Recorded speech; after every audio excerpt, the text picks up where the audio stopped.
We are live. Hello and welcome back Hello. to the Modern Leader Way podcast. I'm with Tracy. Hi, Tracy. Hello. Hello. Hi, Emma. I was just thinking we can probably just talk to each other. We don't actually have to look at that, Okay. do we? So, I'm actually together with one of my guests, which is super fun because I saw you this time last year at Yes, your leaving do, sleeping do. God, yeah. your retirement do. Rewirement do. Rewirement do. Rewirement Love do. that. Yeah. Love that. And we're going to hear all about that. So let's do a trip down memory lane. So Tracy and I have worked together, well, probably 15 years of my Swiss Re career. And you were there for how long? Oh, God. By the time I left, I was just shy of 40 years. Jesus. Oh, Which I know. just... Started when I was 8, I think. You're going to get this from Tracy. She's a bubble of joy and silliness, which I love about you. So I'm glad to be reconnected in your new home. And we're going to hear all about your career journey and the point at which you were like, this must be my time to look at what else I do next. And then the conversations we had at that time and what you're doing now. So this is super exciting. So why don't you just roll back, tell us a little bit about your career in HR. Has it always been in HR? No. So I went into HR probably about 15 years before I then left Swiss Re. So I was in HR for 15 years. So before that, I had a variety of jobs. I started off in the contract wordings team. God knows how. I actually joined. I had a job with a reinsurance broker. Right. And that was I was a statistical analysis. The fact I can't even say the word, and I do not do numbers, hence why I ended up in HR. So I did that for a year and I thought, oh no, this isn't for me. And it was at a time when you could just you could just phone companies up and say, have you got a job? There was a little bit of nepotism because my dad worked for the ABI and he knew somebody at M&G, because it was then Mercantile and General. He got me an interview, but on my own merits, of course, I got the job. But that was in a contracts team. And we moved then, it was the employee benefits or health and group. Right. So I was sort of on the technical side of the business. And then I had in 1999 what I consider my biggest career break. We'd all gone out for a drink on Friday evening, and the then CEO came up to me and said, would I like to go and work with him for a couple of years secondment, to not be a traditional PA, but to do the technical side of the job. And it was to take the noise, he described it, off his desk. And I remember coming home and saying to Andy, I know I have got the best career break ever. I love that. So I did it, and I did that for 2 years. Was that with Martin? No, that was with Roger Sampson. Okay. So I did that for 2 years and he retired, but then Martin Parker came in as the new CEO. And Martin is so organised. Right. I am so organised. So he didn't actually need that. So Martin said to me, I've never worked with this role. We'll give it a go, but we'll be honest with one another. And if it's not working, then we will do something different. So yeah, okay. And then I worked with Martin for 6 years and it did work. He was one of the best bosses, line managers I've ever had. And it just got me so exposed to, everyone talks about you need to understand the big picture of an organisation. And you sit there and you think, what is the big picture? But when you work alongside a CEO, you see everything and you see it early. And so we went through the integration then with GE. Yep. And at that point we had a new CEO, or the roles had changed, but somebody was coming in to replace Martin. And could I do it again? Could I do it now with a third person? And I couldn't. There was something about the new person that came in. It just did not work for me. So I sat there and I thought, what do I want to do? What have I enjoyed about this job? And for me, it was seeing things at the very beginning. There is a nosiness about me. And if I know something before everybody else, that gives me quite a buzz. So what roles were there in an organisation? So it was either comms or HR. And I thought, I'll do HR. And I think that was the beauty of working for an organisation like Swiss Re. There was never any barrier to doing anything. Yeah. And whatever you wanted to do, it was encouraged to try. And so with amazing support, I got into HR. I went in as a generalist, so not the very bottom, but very close to. and earn my HR stripe. So I was 40 when I went into HR. And somebody said to me that if you want to come in, HR seems to be full of people, not full of, but HR attracts people that are almost at the end of their careers and they think it's an easy job. Oh, So there's lots of people that at senior levels that join HR because it's seen as an easy option. If anyone says that to me, I think it's the toughest job I've ever done. But somebody did say to me when I went into HR that you'll never get the respect of a true HR professional because you've not been in it long enough. And so at 40, I went to university for the first time and got a master's degree in HR management. And so I felt I'd earned my stripes. I don't think I knew that about you, Yeah, actually. yeah. I mean, I probably did. Yeah, but I was by far the oldest in the group, by far I the love that you did oldest. that. And when we did one of the modules, it was about Thatcherism. And the lecturer looked around the room at all these young people and then set his eyes on me and he said, well, you must have lived through it. What's your take on Thatcherism? Oh my God. And yeah, so I thoroughly enjoyed it. And the young people really welcomed me in. It wasn't this old biddy that turns up for something.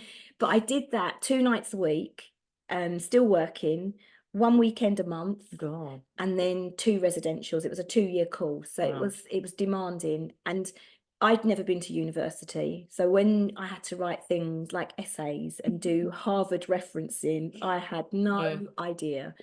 But I did it. I earned my technical HR knowledge because it is all theory when you do that kind of degree. So nothing is practical. But that really helped. And then we had reorganizations, and that's when I got into the HR business partnering world. And my first client was Christian Mumenthaler. And, you know, to get somebody like him, who is an inspirational leader, very inspirational, and very considerate of HR, so always wanted to know the HR view. So then, yeah, I just worked for some amazing leaders at the 3. And Christian went on to be the group CEO, and he's actually just leaving now recently. So 8 years into his role, I think. Yes. So you knew this leader very intimately because you were supporting him. And I love that. And he was head of life and health, wasn't he? Or reinsurance? Head of life and health products, I think it was called then. It's amazing how quickly you forget terminology when you're not there. We were saying that earlier. It's like, who was it? So he was head of life and health. But then I got, leaders like Thierry Lesher, who was head of globals at the time, and really inspirational leaders, and Jonathan Isherwood and people like that. So I have been very, very fortunate to have worked, I think, for some of the best. And as an HR business partner, if you have that credibility, either because you understand the business or primarily because you're their HR business partner, they include you on everything. And that is really, really nice. I mean, you were working closely with me when I was in claims. And I think you were supporting us as we went through that round of redundancies, which was like huge for me as in my first kind of claims manager role with a big team, and like I think 20% or something were at risk. And I think you seem to be the last of like what was a dying breed of what human resources used to be known as, which is like just a relatable, like really people like on the ground there to support. And yes, you were there to support the line manager, but you also had like the people that were being affected in mind. And I always think that at one point soon after that, the model changed so much that we didn't have that, like we didn't feel that support from HR in the same way. Do you think that's a fair? I think it's fair. So sometimes I do wonder why some people go into HR, because they are clearly not people. But I love being around people, and I genuinely care. So if you do put somebody at risk of redundancy, I used to think, God, they've got to go home on a train with that piece of news. They've got to tell a partner, and they've got to live with all that worry. And what HR teaches you is you never know what goes on in somebody else's life. And I remember putting somebody at risk of redundancy, and she started crying, and that's quite common. And she said to me, I am so sorry to cry because this must be so tough for you to do. And I said, it's nothing to do with me. This is all about you. And then she said, but my husband got made redundant yesterday. Oh God. And you sit there and you just think, wow, she goes home this evening and she tells her husband, guess what? And so I always think with HR, if that stops meaning anything to you, you are totally in the wrong profession. How much do you think is like people just cut off that because it's not theirs and they don't want to take it on, and therefore they like get cold to it because yeah. And I've worked with heads of HR that almost get off on a redundancy exercise. I had one particular one many years ago. It almost felt like the highlight of her week. Oh God. She came in sort of bouncing off all the walls. You do need adrenaline. When you're putting people at risk of redundancy, of course it triggers something in you. But yeah, it triggers different things in different people. Yeah. Yeah, it's funny because my colleague at the time was Steve Brown. Yeah. And I can remember we almost like held hands as we were like having to give this awful message. Yeah. And yeah, I mean, that's part of the job. And, since then, you and I have both been on the receiving end of redundancy, which we'll get onto. But so what was some of the moments that kind of led you to start thinking, have I done my time? Yeah. Okay. So lockdown, I think, made everybody reassess what they wanted out of life. And we lost a very, very close friend to COVID. Then we lost another very, very close friend to pancreatic cancer. And then we lost another close friend to lung cancer, all within 6 months of each other. And so that was a real pivotal moment for me, because I thought, what am I doing? They were all my age. And it was like, what am I doing? Is this it? Is this the legacy I want to leave? And I know in my family, I'm seen by my nieces as a fabulous role model, a successful, in their eyes, a successful career woman who holds down this job in the City of London. She's paid well, she treats us really well. But that was it. That was almost what defined me. Was Tracy Hall and the job she did. And I haven't had children. I was Andy Hall's wife, but I wasn't me. I didn't feel, it was almost like, is this it? And when we lost friends, I definitely thought it brings your own mortality into focus. And I just had this awful sense of time is running out and I've got to do something about this. And I think the last few client groups that I'd got were incredibly alpha male dominated. And I can hold my own in an alpha male environment, but I think it eventually gets to you if it's not your natural way of behaving. And I had terrible imposter syndrome, which I have had throughout my entire life. I still have it to a degree, I think. Did you know you had it? Or was there a point at which you realised there was a name to describe it? Yeah, I didn't know what it was called, but I can distinctly remember being in meetings and, my last few client groups, I really struggled to speak up. And that was because I felt I had nothing to say. And that was because I had said something in the past that had caused a bit of a tumbleweed moment. Now I realise that when you're in a room full of uber technical alpha males and you talk about those touchy-feely HR topics, it's alien to them. Something inside them probably goes, yeah, don't want to hear this, don't want to hear this. Feelings, what? How we treat people, what? So the reaction was more them than me. Absolutely. But the reaction was very powerful to me. And so I started to get feedback in my reviews that I needed to speak up more in executive team meetings. And me, I have an opinion on everything and I'm never afraid to express that opinion. And all of a sudden, I felt I was shrinking into myself. And interestingly, one of the last client groups I had was HR. So I was HR for HR and I sat on the HR executive team and I felt it the worst there. And that was my area of expertise. And I still felt I didn't have a voice. And so that was, I think they were the moments. It was a kind of, I got to, I can't even remember, 54. And I remember having a conversation with Andy, like, is this it? Is this it? And I stopped enjoying it. I love HR, but I stopped enjoying it because I found it toxic. I think when you start to detach and you've started to mentally think, is there more? You look at it differently. Yeah. And I can remember feeling the toxicity of that environment and just thinking, I don't know, I don't think I want to be a part of this anymore. The politics, and yeah, just if your face doesn't fit, or you haven't got the right education, or yeah.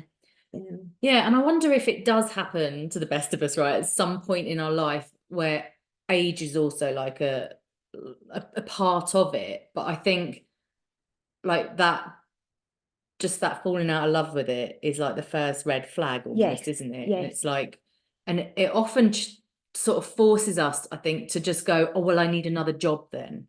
And actually what you did was you took a step back just to say, what is my next move? And I remember you reaching out to me and saying, I turn 55 next year. I've actually already spoken to a financial advisor to see if it's financially viable for me to consider retiring next year. But beyond that, I don't know what. Yeah. And you booked your game plan session. Yes. Which is always like, it's like a huge honor for me when someone reaches out to have that sort of in-depth conversation, intimate conversation, right? What do you remember about that conversation? Oh, that conversation really shifted something in me, because there was an exercise that we did, 2 columns, describe Tracy. I'll try and pull it up just in case we want to share some of the little nuggets. So describe the Tracy that she stayed at Swiss Re, it's another 3 years, she's still doing this. That was one column. And then the next one was, now describe the Tracy Hall that has left Swiss Re. And when I talked about the Tracy Hall that was still at, Swiss Re, it wasn't energetic, sad. All the words were so negative. And then it was, okay, now let's think about the day you leave, describe. And I think the one of the first words was freedom. And this sense of, God, it never felt daunting. I can't remember using the word daunting or fearful. It was just about this opportunity that now I can be me. Now I can do within reason what it is I want to do. And the difference, and I remember you saying, you could just hear it in my voice, the difference between staying or going. And I think losing friends your age, I had this overwhelming sense of, we have got to really enjoy what we've now got left, because they haven't got that opportunity. And it was weird, of the 2 friends, 2 of them had a very firm idea what they were going to do in retirement, and we didn't, Andy and myself, and we still don't. But it was like they had such a plan and they're never going to live it, and so we owe it to them to do the best that we can. So yeah, I love that. And it's funny, we won't pull out some of the specific words, but it was almost comical, wasn't it, some of it as well. It was like, of course, like it's almost staring at you in the, I think your feedback in the couple of days after was like, I can't deny what's in black and white here. And those were the words that came out of my mouth. But I also remember you specifically saying afterwards that you'd never taken that time out to consider your career or your life in the bigger scheme of things.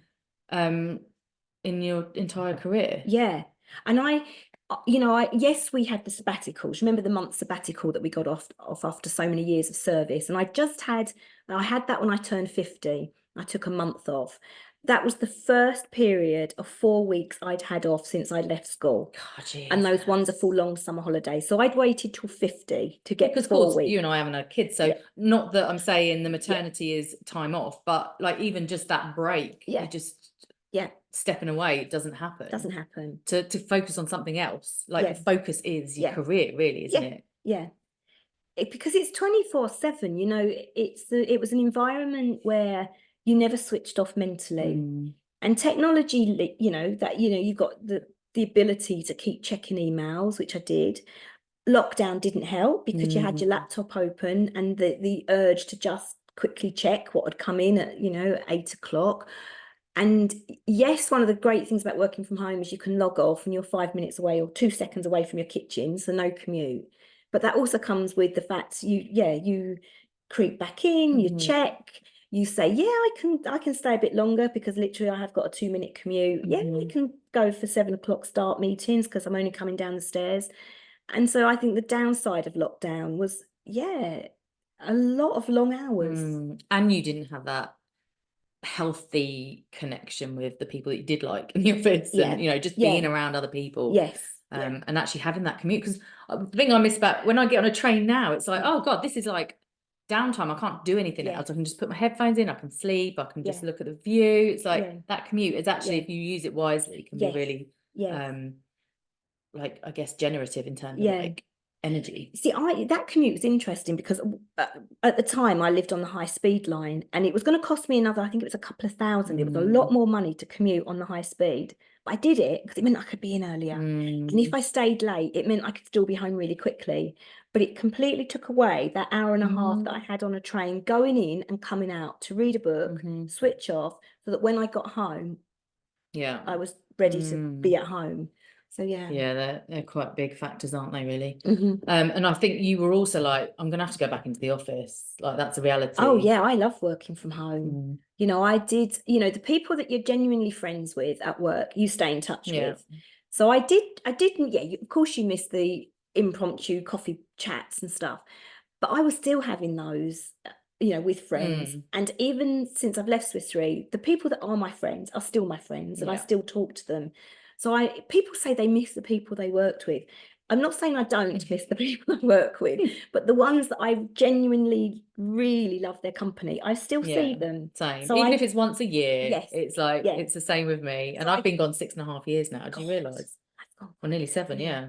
Crazy. Yeah. So you've been gone. So, right. So when we finished that game plan session, you, like, I think I've not forced you, but I encouraged you to like make a claim. Like, is it you staying or you going? Yeah. And you firmly said, I've already left the building almost. Yes. Yes. But you didn't leave straight away, right? No. So tell us about that. So I didn't leave straight away. So I was lucky because HR went through a reorganization. So I was very, very fortunate to go. Now, I know that's very unfair to say redundancy was fabulous for me, because it's not for an awful lot of people. But what I would also say with people that get made redundant, you know, 6 months, I've never known anybody 6 months down the line still sat in a darkened room, rocking in the corner saying, I wish I was still there. I think people get very scared about the notion of leaving. I've been a big believer in fate, that everything happens for a reason, but there is always life after. So, you know, I wasn't scared of redundancy from that perspective. And because I knew I wanted out, I was incredibly lucky that I got made redundant, incredibly lucky. It's almost something to celebrate. It really was. And I think, you know, Swiss Re, incredibly generous. You and I know that in what they pay, in all their staff benefits, incredibly generous. And you and I both know, we will never see the likes of that again. And again, with redundancy, you know, generous, and they gave me a retraining allowance, which was so generous and so useful for me. So I wasn't scared of redundancy because I was in a very different place. So I was happy to go. Of course, there was mixed emotions, and I think lockdown probably helped me get through them, because I think had I been in the office right up until I left, it would have felt very different. But I had that 2 years to adjust, and I'd finally got a work-life balance I'd never had before. And I think there was all these subtle little shifts going on mentally that meant when it came to it, it didn't feel that difficult. Yeah, I love that. And we were saying earlier about, like, it's only now we've left that we can see how freaking lucky we were and how fortunate we were to have such amazing benefits and opportunities, like to travel the world, business class, like stay in the most amazing places, like the Christmas parties are insane. Oh, goodness me. And rarely do we hear people really being grateful for that side of things. And myself included, right? There's a huge entitlement that comes around working for companies like that. Because we're going to go on to a minute, you know, where I am now, but there was, you know, I'd only been there 2 weeks, then went on holiday, and it was around Easter, everybody got an Easter egg. And when I came back from my holiday, I'd only been there 2 weeks, and there was an Easter egg left on my desk. They didn't have to do it because I was away when the eggs were delivered, but they did it, and I'd only been there 2 weeks. And I said to Andy, you know, all the bonuses and all the perks and all those benefits, that touch was the most touching for me, that somebody had just remembered to leave an egg on my desk. Yeah, it's so cute. Love it.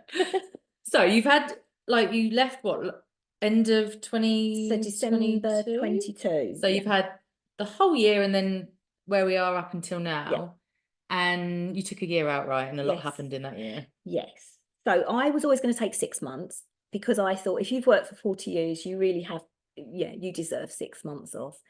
And then my dad died in the March, which, anybody that's lost somebody like that, you've never had an experience. It's the basic things. I'd never organised a funeral before, and organising a funeral when you've never done it before is quite complicated, and it's the weirdest thing. I felt that you invite lots of people to a funeral, but you never ask for an RSVP, because you just don't for a funeral. And so the very basic thing about how many people do we cater for, you have no idea who's going to turn up, how many. So my dad died in the March, and again, I feel so lucky that I have had the rest of the year to grieve, and I know grieving never stops, but how lucky was I to have the ability that when it did get very upsetting, I could go off and do something. I could go for a walk without having to clock watch, that I had another meeting to get to, and I could just absorb the fact that he'd gone. And then we were always going to move to Suffolk or Norfolk, and that was the plan for that year, or 23 last year. And then when I lost my dad, Norfolk and Suffolk just felt too far away from my mum and my sister, or 2 sisters, but 1 sister that still lives locally. And so my sister had planted the seed of moving to the Kent coast. She said it's where you always go when you've got some time off. You always head that way. So we did. Came down here in the April to a concert at the King's Hall, and then had an hour to kill, went into an estate agent's and just found it. Oh my God. Just like that. We did no due diligence on where we were moving to. And then we moved in the November, and it's been the best thing. Oh, and it's so stunning. I love it. It's just so refreshing sat in here, isn't it? Yeah, it's just very like bright. Got a lovely vibe to it. And it was such a beautiful drive to get here. So your closest is what? Herne Bay? Is it? Or Herne Bay, Whitstable? Whitstable Whitstable is closer. probably in the more known. Yeah. So yeah, I'm so glad you made that move. And again, you weren't working, you didn't have a full-time job to hold down. The luxury of packing up a house. My sister moved the same. She moved a few weeks before me. And I would say to her, oh my God, if I see another box, or I'm never going to do it in time. And she works full time. And she would say, you're not working. So, suck it up. So yeah, the ability to move and settle, within, I think, a week, every box was unpacked. I've never moved and done that. Yeah. So yeah, very, very lucky. Awesome. And then, so you've obviously, like, a big part of the story that I think is fascinating to bring to the podcast, given we're in like this transition series, is obviously one of the transitions is early retirement, redundancy, or rewirement. Early rewirement. I haven't actually heard that one before, so I like that. And then another transition is kind of like, it's almost like a reinvention, isn't it? Yeah. So I love your story around what it was when you tapped into what it would be that you would actually do, that you'd want to do. Yes. Talk to us about that. So yeah, that was weird, because everything is fate, as I said before. So I'd gone to a friend's mum's funeral, and I didn't even know what a celebrant was. But this woman, and I mean wafted, she just wafted across the car park. She was so elegant. She had a beautiful black dress on, and that's what caught my eye. I thought, gee, I like wearing black. And it was just something about her being. She did the service, and it was, if you didn't know the woman who had died, at the end of it, you knew her. She told her story and her life so brilliantly. And as we were listening to it, I whispered to Andy, I think I could do this. And Andy looked at me and he said, you so can. You would be so good at this. And I sort of parked it. And then we had my dad's funeral, and we had the best celebrant for my dad's funeral, called Hannah. And I sidled up to her afterwards and I said, I'd like to do this.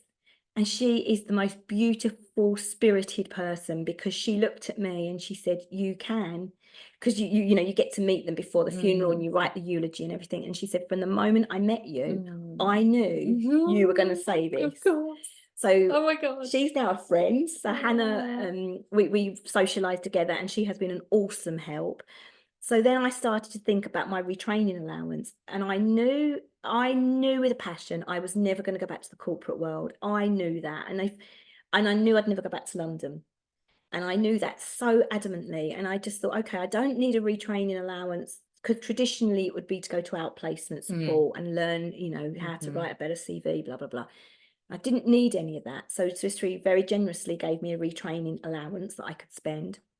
And I used it to go away for a week's residential to train to become a funeral celebrant or civil celebrant. So I can do funerals, weddings, baby naming ceremonies, divorce ceremonies. I think that's it, isn't it? Funerals, weddings. Yeah, nothing religious. So celebrant is nothing but religious. It's a celebration of everything. And so I did a week's residential.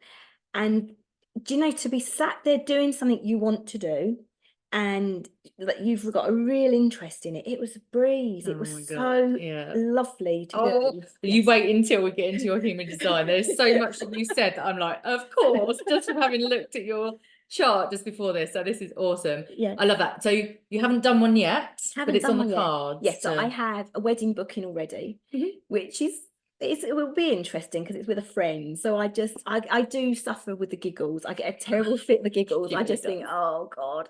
But I won't do it. I won't do it. I won't giggle on the day. It's not helped by the fact Andy's best man. So, oh God, he's out there giggling. All of them are going to be at the front. But I can't wait. And I think because I also volunteer with Cruise Bereavement, so I'm a bereavement support volunteer, and we'll get on to the new job. I'm now based in a hospice. I just feel for my own self-care that maybe doing funerals might be a little bit too much. So I am very excited until I've fully retired to do weddings, and that's my goal. And I just need to, the struggle now is finding the time to set that business up and promote myself. And you desperately hope things come by word of mouth. So please let that first wedding go well. Although the struggle is we're all of an age at that wedding, so it's going to be subject to a disaster. And hopefully none of them will ever remarry. My golden weapon is my nieces and all their friends. Yeah, absolutely. Yeah, for sure. Oh, I can so see it now. Like when you said it to me, I was like, of course, like this is just so on point. So I love just like the series of events that unfolded that meant that this is where you are now. It's just like, and that's what happens when we open ourselves up to other opportunities, right? And that wouldn't have happened had you been in the same place that you were for the previous definitely 4 years. wouldn't. And the funny thing is, every time I tell somebody that, before that's what I'm thinking of becoming, everybody said, oh, I can see you doing it. And I think that imposter syndrome that we talked about, I believe I can do it. It's weird, isn't it? I know I can do it. Yeah. Lovely. So you have got a part-time job. Yes. So you are back in the workplace, having taken a year out and a bit. So talk to us about that kind of thought process and how that fits into the bigger picture. Okay, so my lovely sister, who I love to death, and she's super. If she wasn't my sister, she would be my best friend. But she made a comment that only sisters can, that make you stop and think. And she said to me, "You're lacking a purpose." And I hate that word. I did have a line manager who banged on about purpose, and I used to think, right. But she said to me, you've become that person that when I say to you, what are you doing tomorrow? You say, oh, got a busy day tomorrow, I've got a dental appointment. And she'd say, but it's only a dental appointment. What are you doing for the rest of the day? And I have, if I could stay off for the rest of my life, I would. I really would. I have loved. I always thought when I gave up work, I would be this woman that laid on the settee or on the bed and watched Real Housewives of Cheshire. My dirty little secret, doing it on my terms. But it never happened. And yes, I do agree with my sister. I sort of probably started to miss a purpose, but I was never bored. For the first time, I'm doing things on my terms. So my Sunday night was not a horrible, back to work tomorrow. If there was a pub quiz on a Monday night, put me down. If people could meet midweek, I'm in. And suddenly I loved it. Oh, yeah. The challenge was joining clubs to be more sociable. I'm too early to have rewired. Yeah. And so I met some lovely, lovely women in a Zumba class, fair play to them, but they were all 65 plus. And so you start to realize that actually you need your cohort to retire to have that social life that you thought Rewirement was all about. So I met some lovely older women, but not who I really wanted to build my life around. Yeah. And then you do start to worry, like, blimey, have I become that person that makes a little drama out of a crisis, that one dental appointment is going to send me over the edge for the week? And so my sister planted that seed. And so I started to think, yeah, okay, let's see what's out there. And again, fate, it landed in my lap. There was an senior HR advisor role. So back into HR at the local hospice, so Pilgrim's Hospices. And so I went for the interview and I got the job. And whether going back into HR was the cleverest thing to do, I'm not so sure. But I do know I've absolutely found my niche in the hospice world, because what that hospice does for the community and for the people that are at end of life is absolutely amazing. And I hadn't realised how much a hospice helps the dying and the families in particular, and how much that support goes on beyond death. Awesome place to be. So I know I've definitely landed in the right space for me. Whether it's HR forever is, I'm not so sure. But the beauty of it is I find now, for the first time in my HR career, I'm relaxed around HR, and I am not afraid to speak up and come in with ideas. I have to take my corporate goggles off. You know, it's a charity with very limited money. You reflect back again to your time at Swiss Re that had deep pockets, to launch new systems that didn't work, but hey ho, we'll bring another bunch of consultants in to do something else, and the money just keeps on and on and on. You can't do that in a charity. Every penny counts. And I find, yes, some of what happens in the corporate world would never work in a charity, but lots of it can. And I'm finding a voice that says, have we thought about this, and what about that? And some of it is met with like, really, what planet are you on? But there is a real openness to listen, and I'm really enjoying that. Yeah. Oh, I love it. I just love where you've arrived in terms of like, you're in this beautiful home, like that you have a lightness about you. You've always had like such a lovely positive little bubble, but you've just got this lightness about you now, this air of like, it's on my terms. I can't describe myself as relaxed, because I don't think that's my DNA, but I am so much more relaxed than before. And I did not realize until I left that environment how broken, I guess I was, how, I don't know, how it wasn't me. It wasn't me. And for all the money and everything that comes with it, it wasn't me. I wasn't me. And I think Andy's the best test of me then versus now. Yeah, of course. And he will say, he'll never declare that I'm totally relaxed and laid back, because that just wouldn't work. Because one of us needs to be in control the whole time. But I just, even going on holidays, so much more relaxed about the packing. You know that constant check, passport, tickets, money, passports, tickets, money when you're going to the airport. I think I just about remembered to check we'd got the passport when we were halfway to Heathrow. That is not me. And do you find that you don't need the week to like ease into your holiday? Oh yeah, you can just like be on holiday. So we did a holiday when my dad had died. The gift to myself when I'd left was we loved the Maldives, so we were going to go back to the Maldives when my dad had it wasn't because my dad had died, it was just we'd set the date. We were going in May, and to go on holiday and have time to pack, and you're unwound before you even get there. And when you're laying on your sunbed, there is not one thought that says, oh God, what's going on at work? Oh God, when I get back, I've got to do this. Oh. And before you know it, you're a week into your holiday, but that next week is spent sort of mentally starting to check out of the holiday and check back into work. And I didn't have any of that. There was no email to check when I got back. I didn't have to rush to get the holiday washing done the first day, because I had the rest of the week to do it.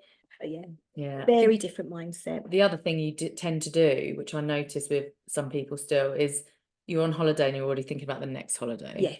It's like, I need that next holiday to look forward to in my life. And like, we don't live like that anymore. We have to book it in because of Adam's work. He's a landscape gardener, so got regular clients, but apart from that, it is very different. It's just a different approach. Very different. I did like my Monday night quizzes. So we got a quiz coming up on Monday.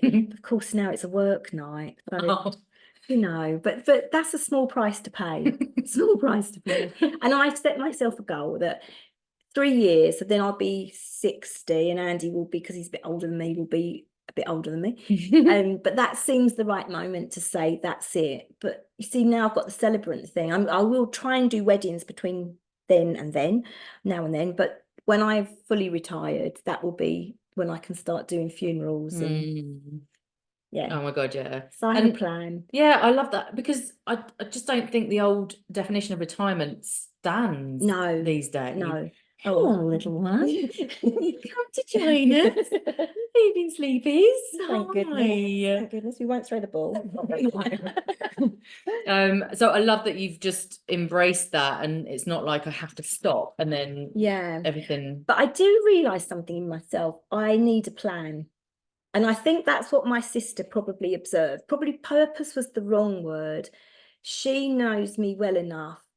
I wasn't drifting, but she said to me something like, you haven't booked your celebrant course, and you said you were going to do that. And so my sister holds me true. And I think I need a plan. I'm not very good. Maybe that's what the last year has taught me. I do need a plan. So even now, I will work till I'm 60, all being well, and then I will do the funerals. It's like I need to have something organised. Took my eye out, but never mind. Yeah, no, I see that, and I will see that in your chart as well, which is interesting. So if someone's sitting here listening and is like, oh, I'm inspired to like start thinking about it, like what would you say to them? Like, what's your advice to anyone thinking about whether it's coming up to the age of retirement or no, I'm not going to say anything as try as just do it, because everybody's situation is different, and I think a lot of it boils down to financial situation, let's be honest. And I was very lucky or fortunate to get made redundant, and I know that term, the two don't go together, so I'm very cognizant of what redundancy does to other people. But I would say really be clear what you want to do. You know, if you're on that point of am I ready, I think the fact you even think about am I ready, you are ready. And all you need to do is sort through in your own mind, what is it? And I think, you know, I had already got the celebrant dream when I was at work, so I knew I had a rough idea. But I think the minute you are starting to think, is this it? What could I do? Don't bury that thought. Really bring it to the surface, because I think subconsciously I was having that thought for a long time. And I think just surface it a bit quicker than I did would be what I'd say. But I'm not going to say grab it with both hands and just do it, because everybody's situation's different. But listen to your inner voice. Nice. And then book your game plan. Yes. Oh, yeah. Oh, well, thank you so much. We can actually hug it out. I feel like this is a good place to finish. Oh, thank you so much, and thanks for having me in your beautiful home. It's a sausage sandwich I've had today. It's brilliant. I'll come again. Thanks, my lovely, and we'll see you next time.